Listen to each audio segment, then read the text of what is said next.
आज का खाना तो टेस्टी हो रहा। अच्छा बनाया तूने। जा एक कप चाय और बना ला।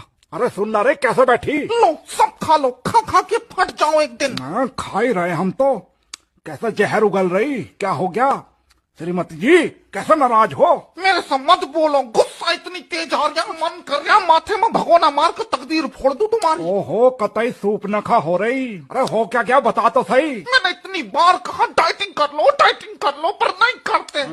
डाइटिंग करा हमारा। हाँ तो ऐसे ही फूले रहो अदरक की तरह। कल रात शादी में गए, मेरी सारी सहेलियां देख कर कह रही कैसा बुढ़ा सा पति तेरा। मेरी तो किस्मत फूट गई इस आदमी से शादी करके। मेरा बाप भी आधा बाबलाई है। क्या देखा था इस आदमी में? सरकारी नौकरी। क्या करूँ ऐसी सरकारी नौकरी का, जब पति दे भी कछुए की शक्ल के। कहीं साथ में ले जा तो हो भी शर्म लगा। घड़ा सा पेट निकाल कर बैठ जाएंगे मोटरसाइकिल पर। तलाक दे रही हूँ मैं तुम्हें अब जल्दी। दे दे, हम नहीं लिया मांगे।